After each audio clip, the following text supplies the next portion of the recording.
Sejam bem-vindos à nossa aula de História nesse modelo remoto, dando continuidade ao tema do imperialismo. Nas aulas passadas falamos sobre imperialismo no continente africano. Nesta aula falaremos sobre o imperialismo na Ásia e na Oceania, né?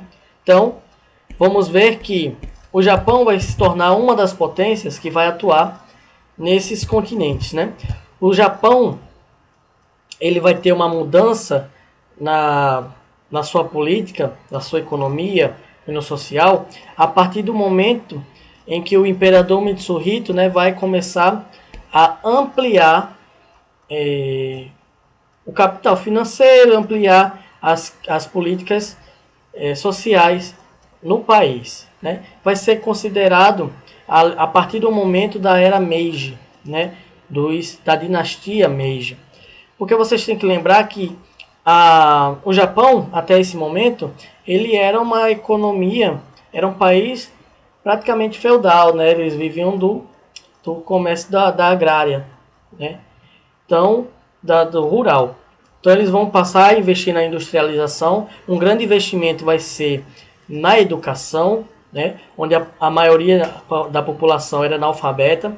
Então, vai haver uma ampliação da educação, justamente para mudar esse parâmetro e faz com que o país se torne uma potência industrial. Assim também vai fazer os Estados Unidos, né? Se torna uma potência imperialista no século XIX. Além de empreender ocupações na região do Pacífico, como nas Filipinas, propõe um controle de algumas regiões na América, né? Aqui nós temos um mapa das possessões imperialistas na Ásia e na Oceania, séculos 19 e 20, onde vai chamar a nossa atenção esse roxinho aqui, que ocupa a maior parte, né, mais países, pelo menos em extensões, e nós vamos ver que vai ser o Império Britânico, né? Os ingleses é que vão dominar aqui na Ásia, pelo menos a Índia, e na Oceania, na Austrália. Países que foram dominados pelos grandes países imperialistas, né? Vamos ter a China, que vai passar por alguns conflitos internos, vai se tornar fraco, muito pelo o comércio do ópio, né? Que estava sujeitando a maioria da sua população, boa parte da sua população ao vício, né? Então era um problema interno que a China estava passando.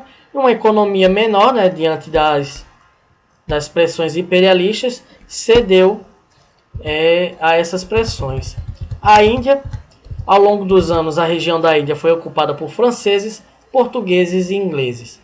Estes últimos, os ingleses, exerceram um grande domínio por meio das ações da Companhia Britânica das Índias Orientais, instituição responsável por realizar trocas comerciais com o Oriente. Em 1857, um movimento revoltoso buscou libertar a Índia da dominação estrangeira. Contudo, a revolta foi contida e os ingleses aumentaram ainda mais o controle na região.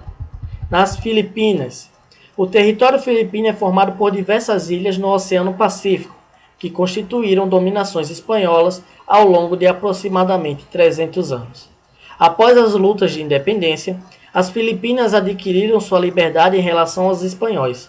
Porém, no século XIX, a região passou a ser controlada pelos Estados Unidos, principalmente por representar o lugar estratégico para as rotas de comércio com o Oriente. Indochina. A Indochina atualmente é uma região do Sudeste Asiático, composta de 3 países, Laos, Camboja e Vietnã. No século XIX, a região foi ocupada pelos franceses, que buscavam explorar os recursos naturais para adquirir matéria-prima. Oceania. A Oceania é um continente no Oceano Pacífico, formada por muitas ilhas. Localiza-se em uma região estratégica que liga a Ásia à América. Os povos nativos da Oceania são conhecidos como aborígenes e se dividem em diversas etnias, como Maori, Daruk e Chamorro. No século XIX, esses povos foram dominados pelas potências imperialistas. Esses povos dominados, esses países dominados, certamente não foram dominados sem uma resistência, é uma resistência forte. Essa resistência se dava de vários meios, né, de várias formas. Podia ser uma resistência militar, né, através de luta, ou uma resistência cultural. Tá? Então, ou pequenas resistências, né, sabotagens de máquinas e tal. Mas um exemplo que eu queria mostrar, que nós vamos ver sobre a Índia, uma forma de resistência cultural, né? Então na Índia nós vimos que foi dominada pelos ingleses, né? Então algumas pessoas que eram forçadas, obrigadas a utilizar as vestimentas europeias no padrão inglês, como terno, eles resistiam, né? Usando a sua o seu turbante na cabeça, né? Que é um sinal religioso, né? Porque eles escondem o cabelo, já que na religião, agora eu esqueci o nome, mas na religião deles não pode cortar o cabelo, então eles guardam e protegem o cabelo com esses turbantes. Então era uma forma de resistência também, né? Da sua cultura, porque quando há esses imperialismos, né, não é só economicamente, mas eles agem também para que os países pequenos também possam aderir à sua cultura, né? E aí os povos dominados, nesse caso a Índia, um dos meios de resistir é preservando a sua cultura, né? Na Ásia, na Índia, houve uma grande resistência ao domínio inglês. Naquela época, a Inglaterra adotou diversas medidas que transformaram o dia a dia da população e influenciando, inclusive, costumes tradicionais. Muitos indianos eram convocados para integrar as forças do exército inglês e auxiliar na dominação imperialista, que recebia o apoio de parte da elite indiana. Esses soldados ficaram conhecidos como cipaios. Ao longo dos anos, foram recrutados milhares de cipaios para atuar na garantia dos interesses ingleses. Em 1857 e 1858, alguns cipaios se revoltaram contra os ingleses e atacaram as forças imperialistas. Mesmo sendo violentamente reprimidas, as revoltas representaram um importante ato de resistência contra o domínio estrangeiro. Tá? Então, eu acho que foi o estopim da revolta dos cipaios, foi que eles, como membros, né, como soldados, né, do exército inglês, eles manuseavam armas e balas e tal, e as balas dos ingleses, elas vinham em pacotes que eram revestidos de gordura animal, e essa gordura animal era a gordura da vaca e do porco, né? A vaca é animal sagrado para a religião, para os hindus, né? E para os indianos que são muçulmanos, o porco é um animal impuro, né? Então, no momento que eles precisavam rasgar, porque eles rasgavam no dente, tinham contato até na boca, ingeriam, né? Você rasga ali, você está ingerindo alguma coisa da gordura do porco e da vaca. Para esses indianos era absurdo, já que já estavam ferindo a religião deles. Então, começa aí, esses cipaios começam a revolta daí, mas outros membros de várias camadas sociais da Índia vai aderir a essa revolta, né? Que infelizmente nesse momento os ingleses conseguiram tomar rédeas da situação. Na África tivemos a resistência da Etiópia, né? Liderada pelo governante Menelik II, onde onde ele reuniu cerca de 70 mil pessoas num exército só, né? E o rei Menelik, o governante Menelik, venceu os conflitos com as forças imperialistas e legitimou a independência dos etíopes em relação às potências estrangeiras. Então, os estrangeiros não tiveram sorte contra o povo da Etiópia. No século XIX, o povo Nandi ocupava a região onde hoje é o Quênia. No período imperialista, sob a dominação dos ingleses, os Nandi se organizaram em exércitos armados para lutar contra a construção de uma ferrovia em suas terras. Ao longo de 7 anos, eles se mobilizaram contra as forças inglesas. Porém, em 1905, o líder Nandi foi morto e o movimento de resistência enfraquecido. Outro povo que realizou movimentos de resistência foram os Zulus. Eles habitavam a região sul da África e lutaram contra a dominação inglesa após a invasão de seu território. Em 1878, os Zulus saíram vitoriosos de uma grande batalha que ficou conhecida como Insadauana. No ano seguinte, porém, os Zulus acabaram derrotados pelos ingleses.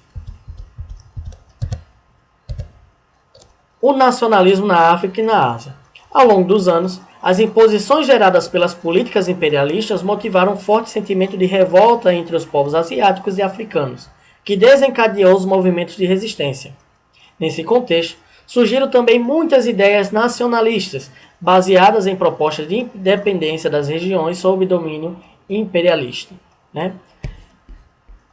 Nacionalismo, conjunto de sentimentos de valorização e exaltação da nação. Então, políticas nacionalistas envolvem o reconhecimento da identidade comum e a defesa de uma perspectiva de união em relação a outros povos ou nações. Então, essas ideias nacionalistas faziam com que o povo se identificasse. Nós somos um povo, nós somos uma nação, nós temos a nossa cultura, nós não podemos ser dominados por eles. E aí, essas revoltas que vão surgir motivadas por esse nacionalismo, por defender e saber que é próprio de um país e que esse país também é soberano e não pode ser dominado por outro. Um desses exemplos de nacionalismo que vai surgir de resistência, que vai frutificar a resistência, é o pan-africanismo. O pan-africanismo vai surgir com pessoas afrodescendentes e africanos nos Estados Unidos e nas Antilhas. Essas ideias vão ganhando força ao longo dos anos e depois serão adotadas pelos povos na África, pela população da África, o que vai surgir, o que vai dar mais vigor às lutas de resistência. As propostas desse movimento, do pan-africanismo, eram divulgadas em congressos, em obras literárias e em conferências. Ao longo dos anos, esses movimentos nacionalistas motivaram a formação dos grupos em defesa da independência dos países africanos, efetivada ao longo do século XIX. Um dos principais defensores do pan-africanismo foi o intelectual jamaicano Marcus Garvey. Em 1914, ele fundou a Associação Universal para o Progresso Negro, a organização que pregava o fim do domínio colonial e combatia o preconceito na África. A UPN também fundou escolas para ensinar a cultura e os valores tradicionais africanos. E aí, na página 287, chegamos a nossas atividades. Na questão 1, vocês irão ler esse texto que fala sobre a resistência ao imperialismo e vamos responder a letra A. De acordo com o texto, que efeito teve a intensificação das políticas imperialistas na África? Então, segundo o texto, coloque assim a resposta no livro de vocês. Segundo o texto, com a intensificação das políticas imperialistas, aumentaram os movimentos de resistência das regiões dominadas. Tá bom? Essa resposta na letra A. Na letra B, como eram os movimentos de resistência no continente africano? Cite um exemplo. Então, a resposta que você vai colocar é essa. Os movimentos de resistência podiam ocorrer de modos diversos, como por meio da sabotagem ou até da luta armada. Tá bom? Letra C. Para o autor do texto, o que os movimentos de resistência representam? Coloque assim a resposta no livro de vocês. Representam o caráter de não passividade dos povos africanos frente à dominação europeia. Representa o caráter de não passividade dos povos africanos frente à dominação europeia. Então, respondido isso, a letra D diz: você concorda com esse ponto de vista do autor? Explique. E aí, é sua opinião. Leia o texto, de Armando Augusto Siqueira e respondam a letra D. E agora vamos lá para a plataforma, onde tem mais uma atividade para nós respondermos. Valeu?